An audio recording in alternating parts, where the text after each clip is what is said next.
And it goes a little something like.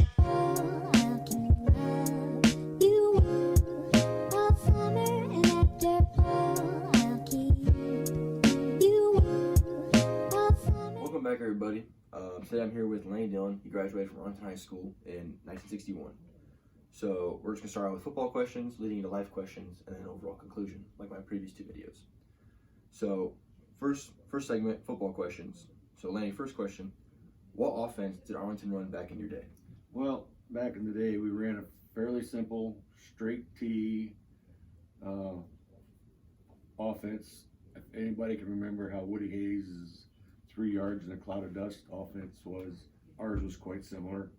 And although a lot of the things we did were very much like what they're trying to do today, we had an actual option. We didn't call it an option. We didn't throw the ball very much. We just, it was mostly a ground game. We just played a lot of straight up smash mouth football. Fairly simple. I mean, play calling was left side of the center was the odd holes, and the right side of the center was the even holes, and 1, 2, 3 out. And they called the plays with the quarterback being the number 1, and 2, 3, and 4 was the back's numbers, and you call a back and a hole, and that's where you blocked. And it was just that simple. It was not a very long play call. The quarterback calls the play. It was real simple and real quick. And I hear them sometimes. They're calling plays, and there was never an option. We didn't have audibles. I hear them on TV nowadays, and they're calling audibles, and they're calling long play counts and numbers, and it was nothing like it. It was very, very simple football. A lot of fun, but very simple. Got it done. So what defense did Arlington run? Well, again, very simple. Usually we played a 5-man front with 3 linebackers, and it's 5-3-3. And sometimes we'd go to a 6-man with 6-3-2, if I remember right. But it's been a while. It's just been a long time. And again, that worked because the offenses that we were playing against were probably about as simple as ours was. So those defenses worked. At least we made them work. That was part of it. I think we were made to believe that they were going to work, and we did. We just made them work, and pretty successful at it over the years. But that was basically it. I don't think we ever went in a 4-man front or anything like that. 5-man front with 3-3 or something, and that was about it. I mean, it's, again, pretty simple. And yeah, you asked me what deep. That's it. So what was your most memorable game? The Mount Blanchard game when we were seniors. That was a game that it went back. Mount Blanchard was a pretty severe rivalry. We as kids, and we kind of hung around one another now and then. We knew each other. We all knew one another, and we knew that we knew they were good, and they knew we were good. And again, it goes back to the game. Well, there was a game in '58 that was for a championship that we won. It was the last second, and that, for me at that point, that really became a rivalry, because I knew that was a game that meant a lot, and that was one of the times we had what they called a skull session for that game, and a lot of people came in. We went through everything that was going to happen. That was on a Thursday night, and so for me then, I didn't play much that game at all, because that team in the 50 was a senior-laden team, and as a sophomore, you weren't going to break into that lineup, and so I didn't play much in that game, but I knew that Mount Blanchard was a game that was always going to be big. So as juniors, all those seniors graduated, and as juniors, we kind of became the center for that team as juniors, and we were highly inexperienced. We went to Mount Blanchard, and they handed it to us. So that set the stage for when we were seniors. And all year, I mean, I don't think any of us, while we were told not to look forward, I don't think any of us forgot about the fact that Mount Blanchard was coming up. And for us, that we won that game. It was a hard fought game. Wouldn't have expected it to be anything other than that. It was, but we won it and we got it done. And for me, yeah, that was the most memorable game of football for me. And again, we knew all those guys. I mean, I knew a lot of them, was friends with a lot of them. But nevertheless, when it comes to football, a lot of that friendship evaporated on the field. It was a knockdown. It was a slugfest. And so, yeah, that was the game. That was again. It's never changed my mind on that one bit. There was other games that were good. Macomb was a fairly severe test, but and we knew that. But we knew Mount Blanchard was coming up. It was never far from my mind. I don't know about the rest of the guys, and because I kind of got embarrassed in that junior year. They kind of knocked me over, took my helmet, knocked my helmet off, and I thought this is never going to happen again. And it didn't. Didn't mean it was a tough game. Those guys were good, and I've always given credit for that. But they didn't get her done that night. And one of the things that happened, and I just now thought of this. There was the week of that game. I received a sympathy card. It was an actual sympathy card. And it was addressed to me. It was postmarked in Mount Blanchard. And it had to do with the fact that, rest in peace. It was a sympathy card that they were going to just bury us. I got one, I think one or two other guys got them. And, that just said it. That made it personal then. I don't know how personal, but it seemed like it did. And after that game was over, we won. Their coach's name was Seward, if I'm not mistaken, Seward. I had that card, that sympathy card in my car, parked by that school. The first thing I did is I ran over to that car, got that card, and ran back and gave it to him. I said, "Here, give this to whoever sent it."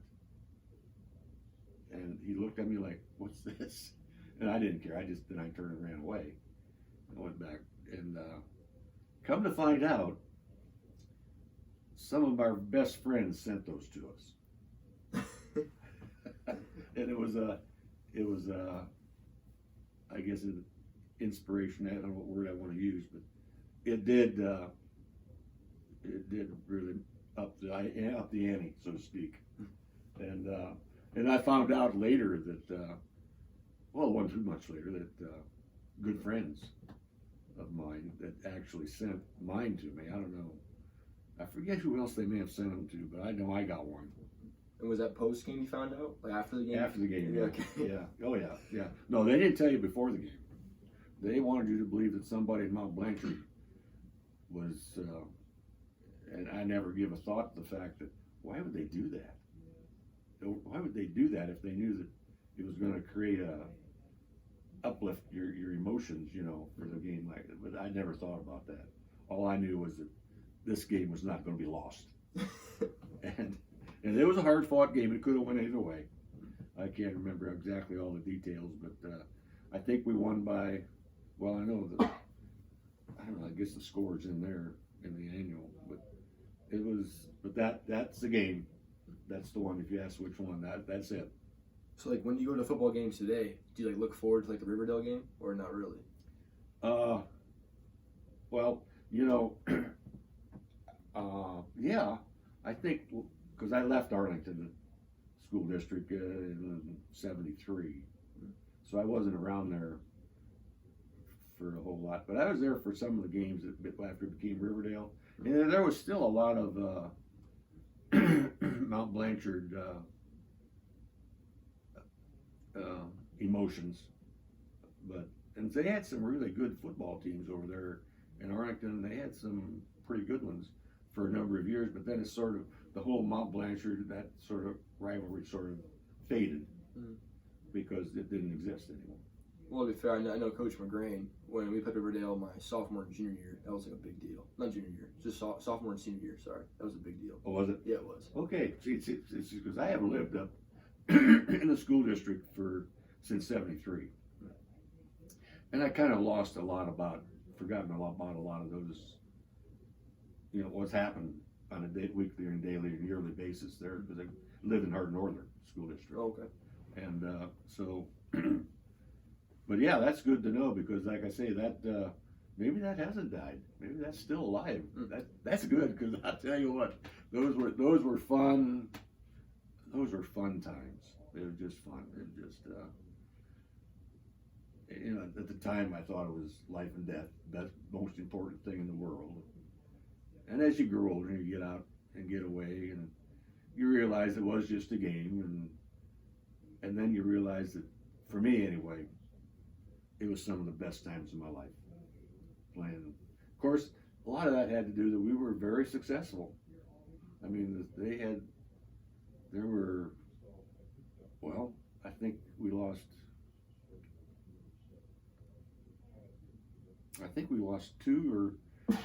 two games when we were seniors. I think over the 4 years that was played, I think we lost 3 games altogether in 4 years. And so that's pretty successful. And there was 3 championships. When we were juniors, we didn't, because like I say, we were very inexperienced. And Mount Blanchard had a lot of experience, and so did Macomb. And I think those are the only 2 games we lost as juniors. And then that one game when the game in '58 that they won the championship, they lost to Macomb first game. And I remember on the bus ride over, that everybody, I think maybe, I don't know if it was the first game or not, but it was early in the season. And then maybe they'd already won a game or 2, and everybody was happy and joking and didn't really realize how good Macomb was. And they found out in the end because they lost. And the bus ride home was a lot different. Nobody was talking, everybody was quiet. And then the following week in practice, there was a reason, because it was something. I don't know, I think one night we was practicing yet, and it was dark. Now, in those days, we practiced the last 2 periods of school. Oh. And we did that, and we kept practicing until it was almost dark. I mean, Doc Castor, he was determined to bring us understand that you do not underestimate anybody. You don't go in thinking you've got it won, and that's pretty much what that was all about. I think the guys, and now I can't speak for them because those guys aren't here in this, but I think that most of them would admit that there was a little bit of overconfidence in assuming that, well, we got this and won before we get it there, and that's basically what it was, because they were a good enough team. They should have never lost that, but they did. And Macomb was pretty good too. And but there's a lot of different things through 4 years of Arlington High School football that comes to mind. And but overall, we were very successful, and probably that's a lot to do with the fact that it was so much of a joy and so much fun. Because there's nothing fun in getting whipped 50-0. There's no fun in that. It's hard to imagine how that could be fun, and because I never experienced that. But there are schools yet, they take it on the chin every week, and they still keep coming back and play football. And I'm wondering, there must be something there that I don't quite understand, except the fact that they must really love football. I know I did too, and I would have hoped if we didn't enjoy the success we had, that I still would have played it and enjoyed it. And I don't know if that's getting to your question or not. Oh, that's perfect. So, my next question though is, Can you give me like a home game routine, starting with the school day all the way up to kickoff? There was nothing different. We went to school. We went after school. We went out. I think we walked through some stuff out on the field for half hour or so. And then we just went home and had something to eat or whatever. We were separately. Everybody was in a different. They went home. There wasn't any team thing, meals or anything like that. And came back to school, and we either got dressed, went out and played football, or we got our stuff together and got on a bus and went somewhere else. Wasn't a whole lot different from any other day. I mean, during football season, because we usually, went to school, had practice or something, and then we still went to school and had something after school, and that was it. It was, and there was never, we never, like I said, we never had a film. I don't ever remember a film, because I don't think anybody took them. I often wish that would have been the case, because I'd have loved to see how we looked on film. Probably maybe if I would have seen it, I wouldn't have wanted to. I don't know. But yeah, so that's basically, it was like almost like any other day. Okay. Did you have like any like personal traditions at all that you did for yourself on game day? Well, yeah, I guess when I'm kind of going back a little bit, I should. A classmate, Fred Smith, and I. He was a senior. He played with us. He was a starter and everything. And after school, we would go down to the Johnny Appleseed restaurant. It's no longer there. And we'd get some, unbelievable this, now we would get a steak dinner. And Fred and I look at one another yet today, and we're thinking, what a dumb thing to do. We'd get a big meal, and then we'd go and try and play football that way. We'd look at one another and think, what, but that was our little bit of a tradition. Yeah, that was one. But that was just Fred and I. The rest of them, I don't know what the rest of the guys did. I think they just went home and carried on like they would have normally until it's time to go to school or go to the game. Okay. So not too many traditions. So when was a time in football you faced adversity and overcame it? In football? In football. Wow, adversity. I know you brought up like the Mal Blanchard game where you got knocked down a bunch, then you picked yourself up. That was yeah, that could have been. I mean, that was a learning experience there. That yeah, that would have been maybe a little bit of adversity, because that game, even during that game, I realized that this is different.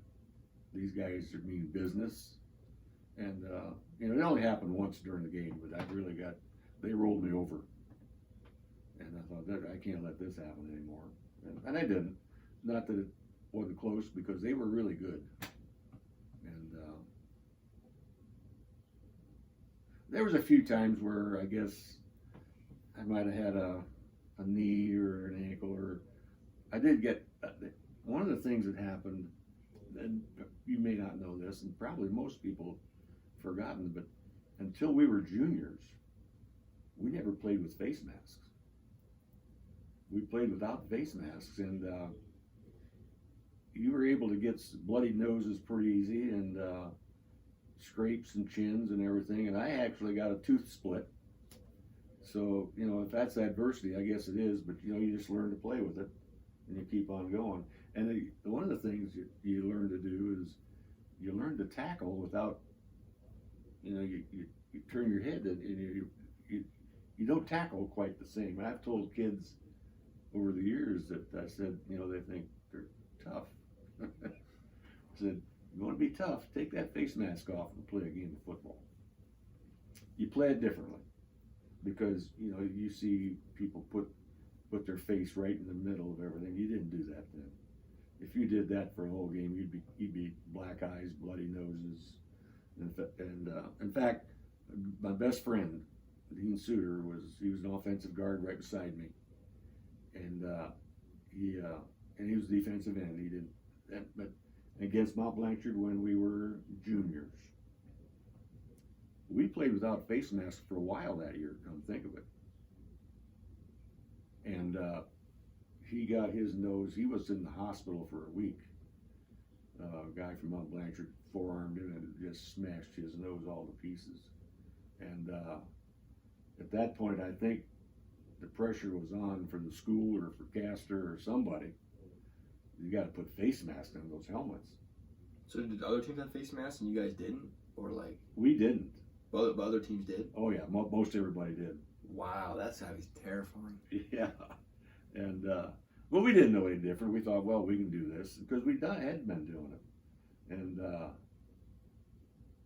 you know, you just did things that you don't. It wasn't quite the same. Your techniques were different because, you know, when you don't have nothing, that bird cage or whatever, and they weren't bird cages. They were just like single bars of fiberglass or something. I don't know what they were, but they did protect some. And like I say, I have no idea after that. And, Fred Smith got his jaw dislocated that night too. Wow. And I think after that they realized that now I don't know what the rules were. Maybe the state mandated it, and maybe they hadn't done it. But there was face masks beginning to get put on helmets. And the other thing was, I think I have to say this. I think Arlington High School football, even in our year, was a little bit behind times in terms of equipment. I actually played with a leather helmet. In fact, there was only one or two kids that had, I guess, plastic. They were nothing at all like the helmets they have. Nothing, not even close. But I actually had a leather helmet.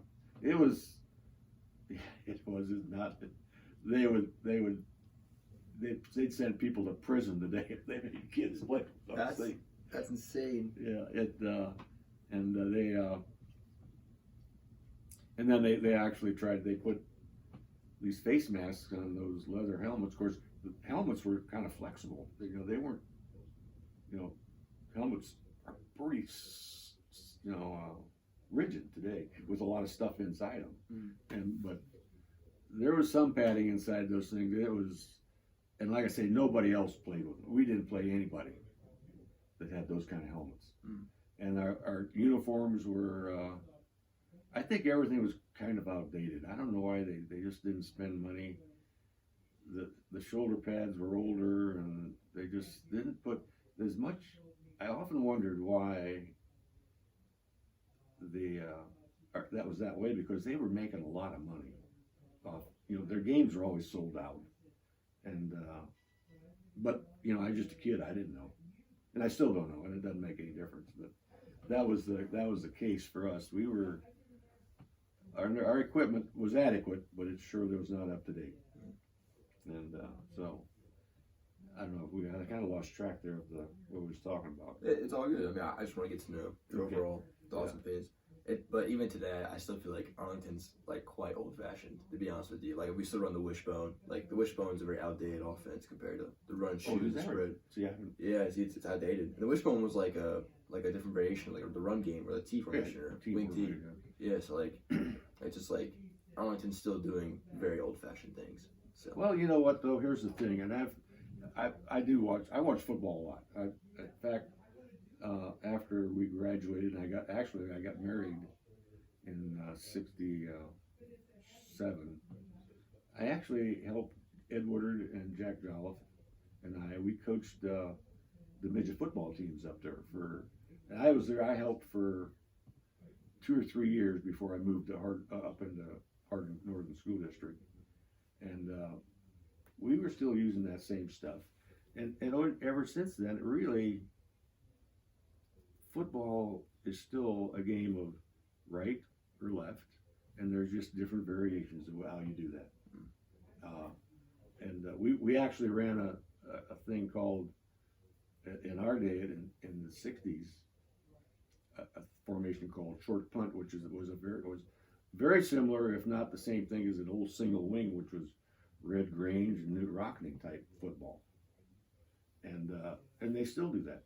They'll line up and they'll it's just a little bit different the way they do it. They'll have a single back, or they'll split people out and whatever, and that's basically what that was. Football has not changed a whole lot. They've just made it a little bit more complex, because you either got to run right, left, or straight ahead, and so that's what you do. And you know, the option, it'll work. You know, you just got to make it work.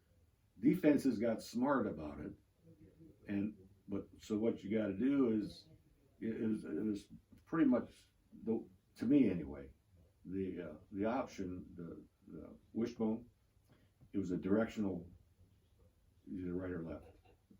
Now, and defenses got smart. They just, you know, somebody take the fullback and then just option out, and somebody was ready for whoever optioned the football.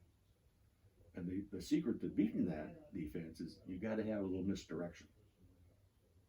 And so you got to, if you get the defense started one way, and then you come back with something. And you don't see that too much anymore. And I don't know why. I see a lot of football teams. They'll go one direction. That's where the play's going, and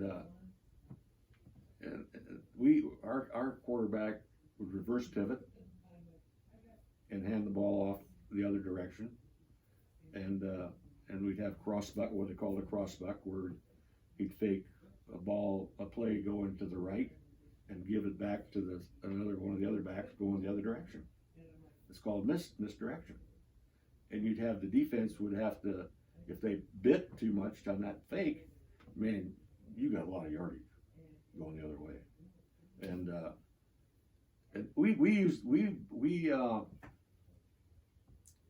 we depended on misdirection a lot with our straight T, which is what we ran. And we had something called a belly series, which belly series right or left. His first man was the fullback. The second man was the right halfback. The third was the left halfback. And of course, the quarterback had the option at the end to either throw or run. And he usually ran or didn't throw much. But usually the first or second man worked. And then if we didn't do that, we did that enough, and they finally got it stopped, they would call like crossbuck right or crossbuck left, which he would usually fake it to the fullback. And if the crossbuck was going left, he'd give it to the right halfback going left. Misdirection. Worked a lot. Really worked well. And it's very simple, but it's still you see that same stuff today. It's just called different names. I think it's similar anyway. And but I do not see very much misdirection where, you know, the play is, it goes right and everything keeps going right. If it doesn't, and you very rarely see that play. You know, defenses get settled into, they know what's coming. At least I think they do. Maybe I'm not a coach. I'm an armchair coach, and you know what? There are millions of us. Not everybody is a coach, but there's millions of us that sit in the recliner and watch football and think we can coach. But anyway, I don't see any. Very rarely do I see much misdirection where the defense, you get them caught on their heels going to the right, and you send your ball carrier or something to the left. You just don't see that very often. I don't see it very much anyway. Maybe I don't look close enough. So I'm old. Maybe I take a nap now. What was the town's response to winning the conference? What was the response was? Yeah, how'd the town react to Well, winning the conference? I think they were always very happy, but it had gotten, like I say, in my 4 years we won 3, and over the years they won dozens, you know. And to be honest, I think the bigger response would have been if we didn't win it. That would have been a response that you had to live with, you had to live down, because I think we were expected to win a championship every year. And if we did win it, it was just this matter of fact. We just won another one. We're expected to, and we did it. And not that they didn't, you know, know it or appreciate it. It got to be, I think, for us, the seniors that year, it was a big thing. That's what we wanted to do. That was our goal. Now the rest of the community, I don't know. They probably expected us to. There was no big celebration or fanfare, parade, or anything like that. It was we had a place called Brandon's Golf Station up at the corner of 103 and State Route 68. It was kind of a hangout. Now, you remember, this is back in the 60s. Life, it was different than it is now. And we didn't have, as kids, we didn't have iPhones and iPads and all that stuff. We hung out places. And Brandon's Golf Station was a place we kind of hung out. And also had that, because he had, in this particular golf station, the front of it had big windows all the way around the front. And he had, there were some old metal, I guess, chairs, I can't remember, in there that people come in, they'd sit down there and chew the fat and whatever. And a lot of times the older fellas, the older guys that were, well, maybe not quite as old, maybe in their 50s, maybe 60s, had played football at Arlington. They hung out there too, especially if they were retired. And they were always up there every Saturday morning. And if you lost, you didn't even want to go up there. Because those guys, they were at the games. They always went to the games. And it was not pleasant to walk into that place after you lost the ball game. Like, so we lost 3. And it was not fun. In fact, the first time I went up, I didn't really, I guess I would have been a sophomore. And I didn't really understand that. As a younger kid, I realized those guys didn't like it. And they were going to tell you. And they told you, and no doubt about it, they weren't happy with you. So if you want to know what the community thinks, there was more of an issue of losing than it was the winning. Because at least in the sense of those guys, because those are the ones we were confronted as kids, that was where we went to hang out. And then we were juniors, we lost 2 games that year. And I knew better. I didn't go up there till we won, which was the next week. But that was a thing right there. There was another reason that we were determined to win, because we were going to hang out someplace. Kids always have a place they want to hang out, at least then. I didn't go up there if we lost. It just was. So that was another reason we needed to win. And you asked me what the community thought. Like I say, I think there was more of what their concerns over us losing was, more than the fact that we won a championship. If we lost, that was a big deal. Winning was kind of matter of fact, I think, because over the years they had so much success. I think maybe that's just human nature. After so much success, it's just a matter of fact. Well, okay, good, you did it again. We expected you to. Good for you. And that was about it. When you lost, like I say, that was a big deal. It wasn't fun, because those old timers, they'd lay right into you. And you knew, of course, come Monday afternoon in practice, Castor was going to have his way with you too, because he didn't like losing either.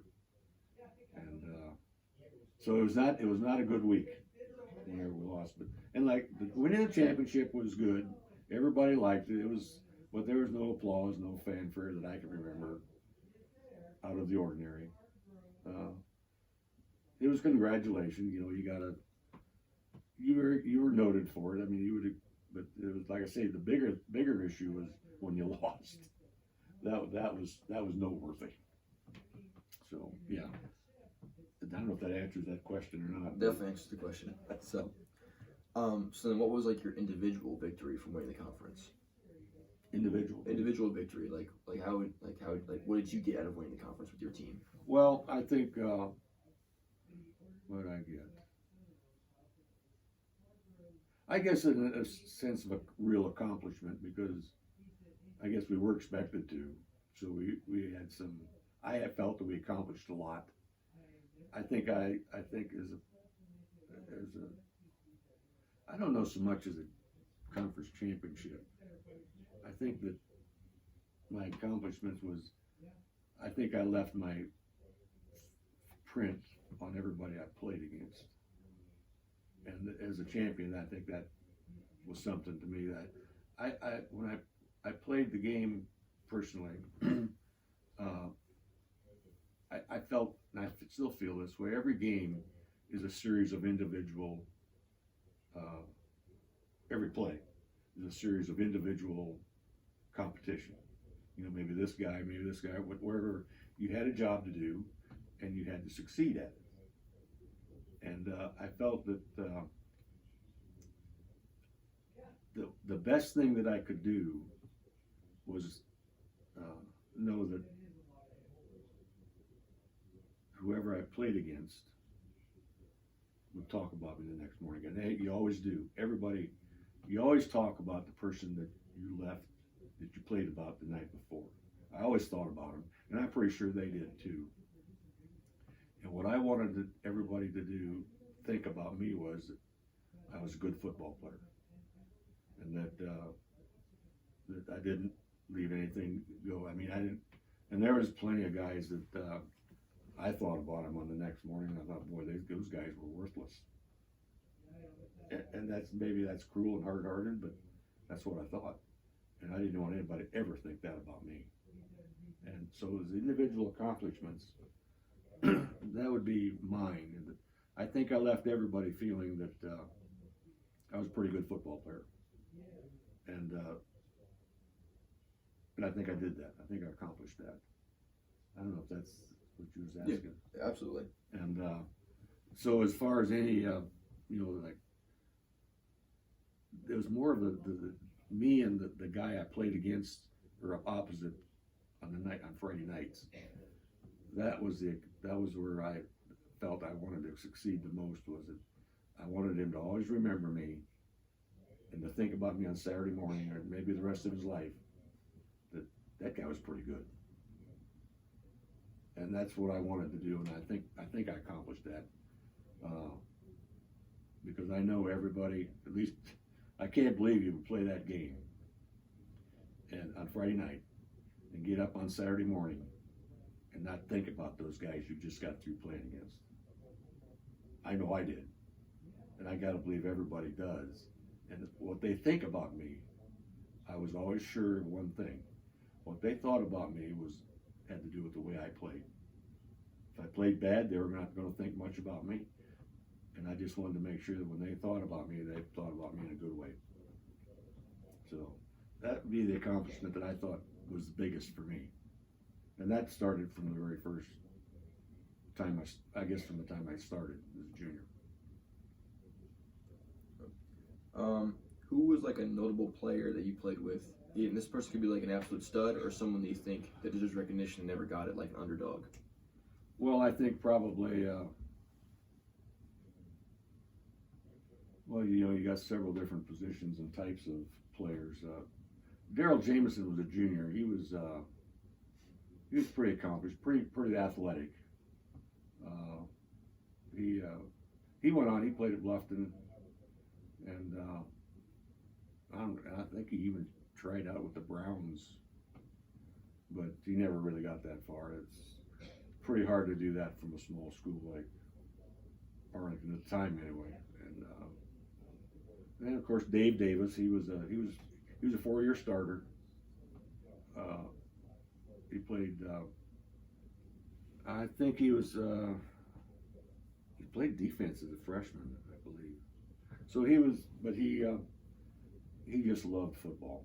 He never went on and did anything. He just loved it. He kind of became a student of Arlington football. He knows a lot about it.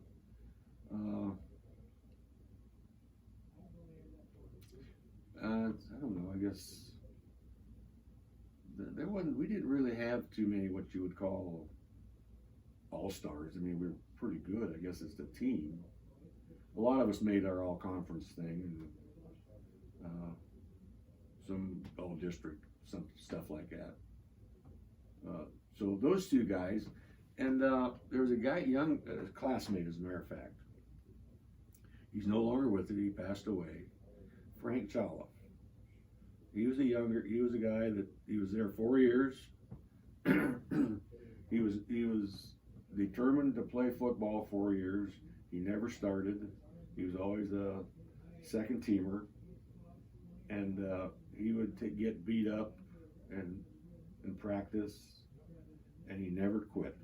He stuck it out, and I always thought that took a lot right there, because and he loved. I think he loved it, and that might be the one underdog. I always thought a lot about Frank because he stuck it out. He played, and like he's never a starter. He probably would have to say that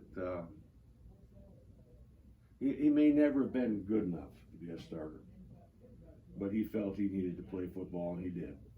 And he was a senior with us, played 4 years.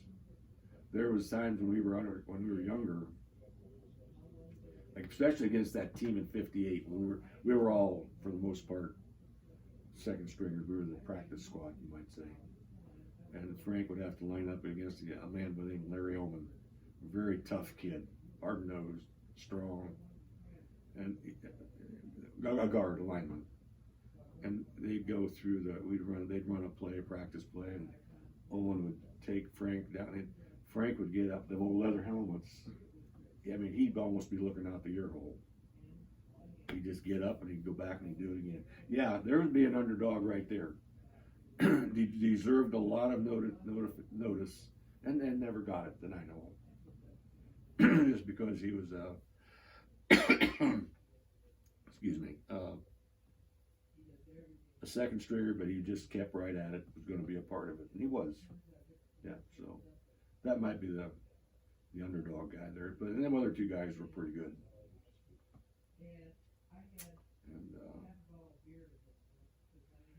And I guess there was, in our grade, in our class anyway, there was, and of course Darryl played, he was a junior.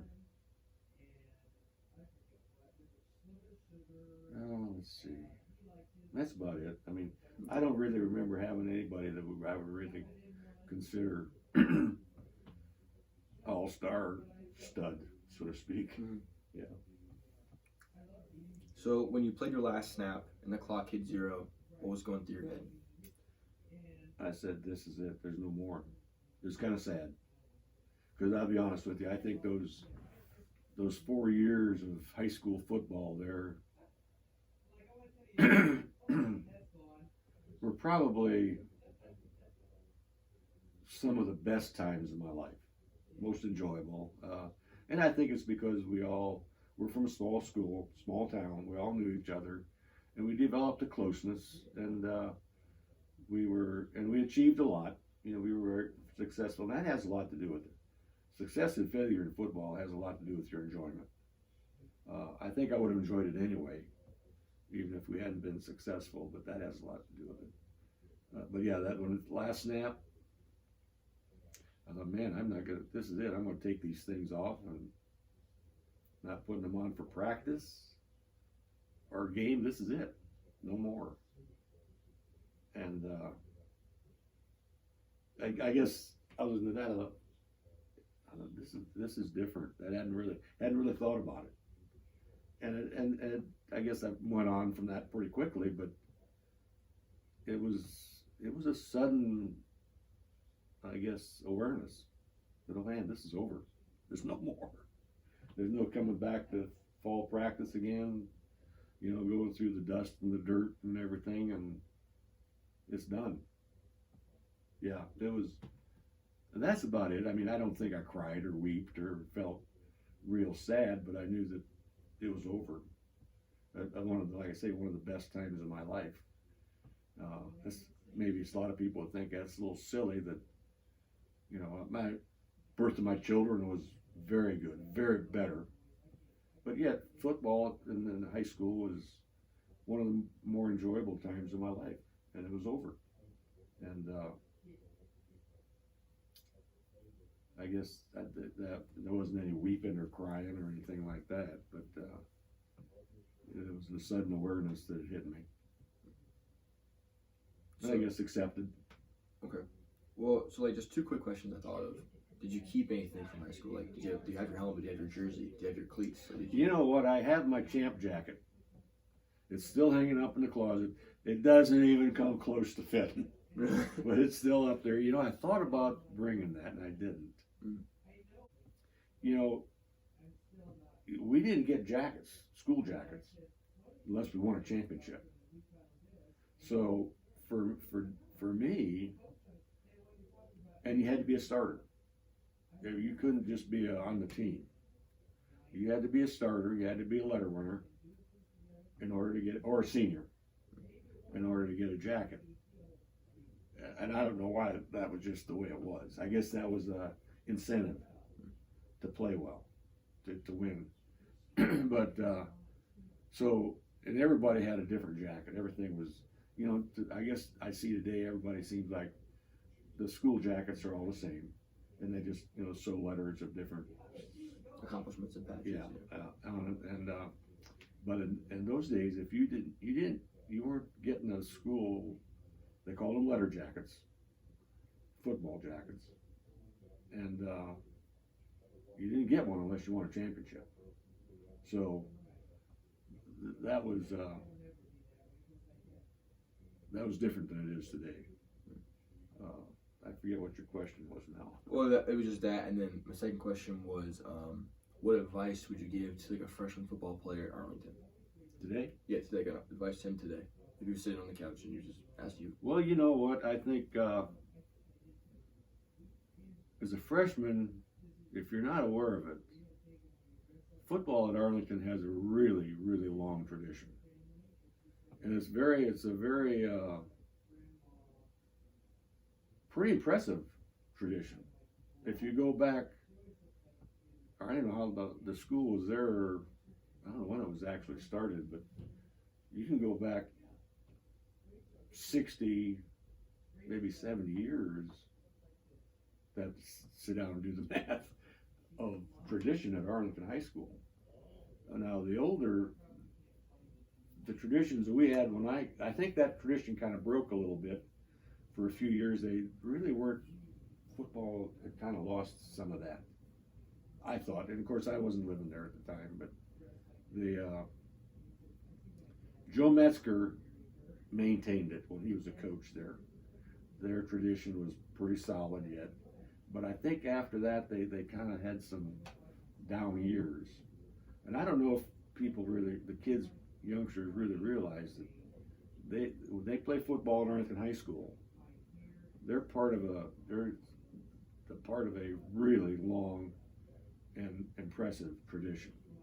And if they take the time to look back, they'll find out that there's been some, you know, a lot of championships and then a lot of all-state kids, I think, over the years, and they've had some very, very big games against schools like Corey Rawson, for example, and Spike Berry coached there, and Arlington, well, Joe Metzger and Steve Basinger, they raised that tradition up, or that rivalry, so to speak, to a pretty good level.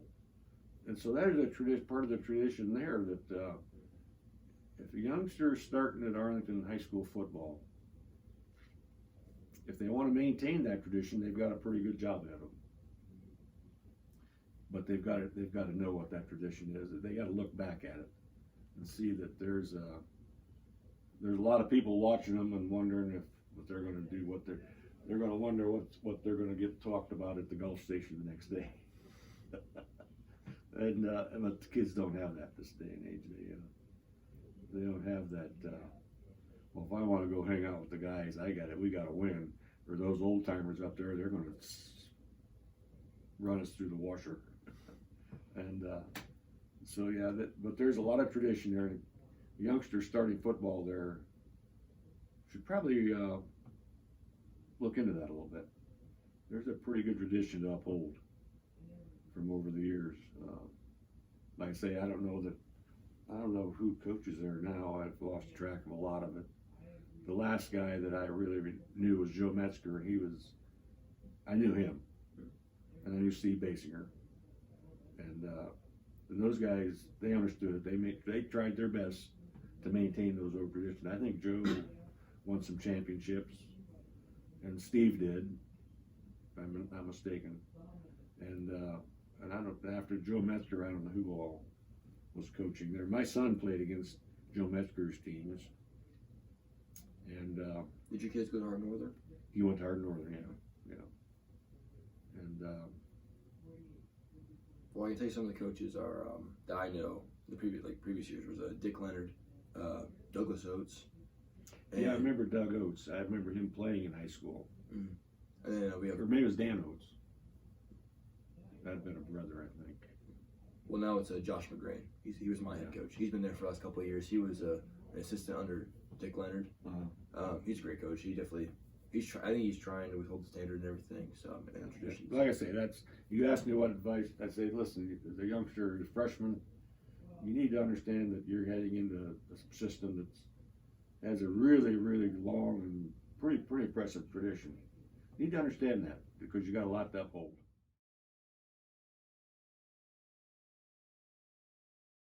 So this next segment is just life questions with Lanny. So the first question is, who is Lanny Dillon as a person? As a person? Yep. Well, I'm just an ordinary, I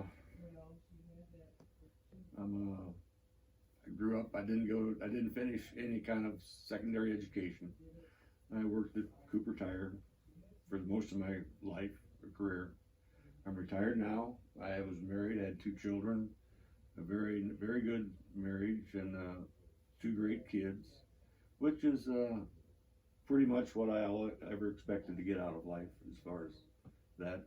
I lost my wife 6 years ago, and but that is part of life, and I accept it. And just an ordinary person that you would see on the street. That's the person I think I am, and I don't try to stand out to anybody or just be anybody walking into the mall. That it could be anybody. Nothing. I don't know if that tells you who I am or not. Definitely. Pretty much family oriented. Loved. One of the joys in my life, along with I guess playing football, was the fact that I got married and had a really good family and family life, and we enjoyed a certain amount of success. We have a nice home in the country, which is what we always wanted. So I had some success in that respect, and but it doesn't come without work. Always been willing to go to work. That's what we do in this country. Whether you put on a suit and tie, like a lot of people, I put on a t-shirt, jeans, and pulled on my boots, and I went to work at Cooper Tire. Whatever it is, that's what we do in this country. We don't look for handouts. We put on our work clothes, whatever they may be, and we go to work and earn a living. And that's basically all I ever wanted to do, and that is what I did. Maybe I'm getting into a little bit of something else, but I don't see that work ethic everywhere today. It seems like a lot of people are looking for a handout. You don't do that. That's not what we do in this country. We put on our work clothes, we get up, and we go to work. We do our job, whether we like it or not. You go and you do it, because that's how you earn a living. That's how you raise your family. That's how you build a home, by going to work and earning something and working at it. So that, if you want to know how I am, that is how I am. I never wanted a handout. I never really ever asked for a handout, because I felt that the best thing you could do is get your work clothes on. I worked nights almost all my life, and that's what I did. 10 o'clock I got out of bed, put on my jeans, my t-shirt, pulled on my work boots, and I went to work. I did that 6 and 7 days of work a week for almost all that time. And I don't regret it a bit, because it enabled me to feed my family, clothe them, get them. Both my kids have got educations. and have a nice home out in the country, which is where we wanted. So that's success. But you don't get it unless you're willing to go to work. So if you want to know who I am, that's it. You can't sit in the recliner. Now I do now because I've retired. I learned that. But at the time, you don't do that. You go to work. You do your job, whether you like it or not. Because very, very few people actually have jobs that they like. You go to work whether you like it or not, and you do what you do to create an income and a lifestyle for you and your family, and you don't depend on somebody else to furnish it to you. That's just the way I am. I respect that. That's awesome. So next question is, when was a time in life you faced adversity, and what was something you learned from football that helped you overcome the obstacles? So something from life that was adversity, learn from football, overcome it. Well, I think probably I never had really what I'd call too many adversities. There were some down times, and I think that the way I got through those things was knowing that the same way we were successful in football, we worked at it. That we worked together, and my wife and I both, we'd work together, and we'd get through whatever adversity it might be. Now, my wife, we both, now maybe this may be a little bit, I'm going to go ahead and continue with that. We, a long time ago, for a married couple, it comes to your attention that some point in time, one of you will leave this earth. And we knew that, and we both agreed, and we promised one another that whatever happens, that we were going to try our very, very best to keep whoever becomes ill or whatever out of a nursing home. They're going to keep them at home for as very long as we could. And that's just kind of the ethic, a work ethic, or a promise. And my wife was stricken with ALS, that's Lou Gehrig's disease. And it's a deteriorating disease that slowly destroys all the muscles and their ability to even talk, until eventually you cannot swallow or eat. And my determination, I think maybe I learned this in football, was that I kept her at home up until the last week, and she needed care at that point that I was unable to give her. But I always felt that I felt as good about that as I did about any championship we ever won, because it was a lot of work. She was, and I regret it not once. For me, it was some of the best work of my life that I kept her at home, because we promised one another that, and I did it. And I don't know whether I would have been that way if I had not played football and knowing that and developed that. Well, you just got to get this done. So I think, and again, even though I lost her, and there was a sad day, and we knew it was coming, because you just don't get over Lou Gehrig's disease. It's no cure, and we both knew it. But nevertheless, you asked me, that was an adversity that I overcame, and partially because we promised one another. She had done the same for me,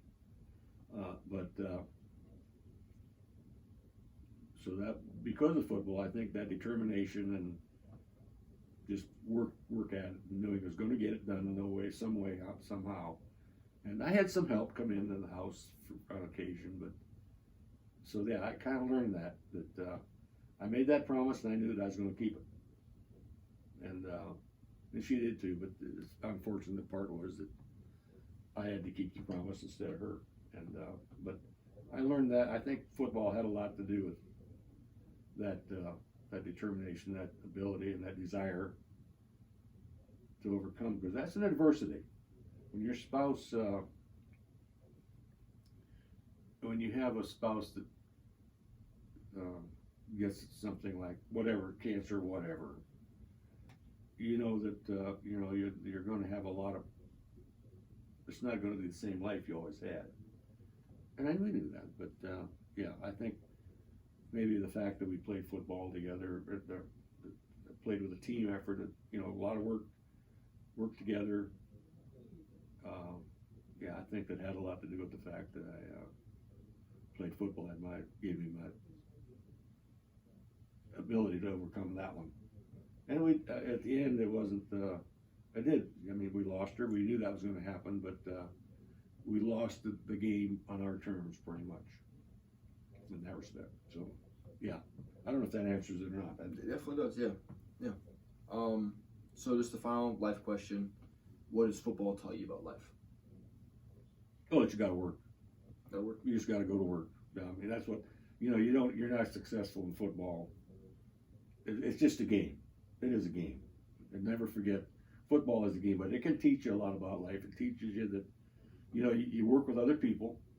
It's a team effort, and a lot of times you work with other people in life, but you gotta work at it.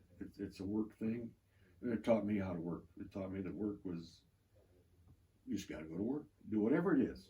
I mean, football is just a game. There's a lot of other things in life that require work and effort, determination, and working with other people.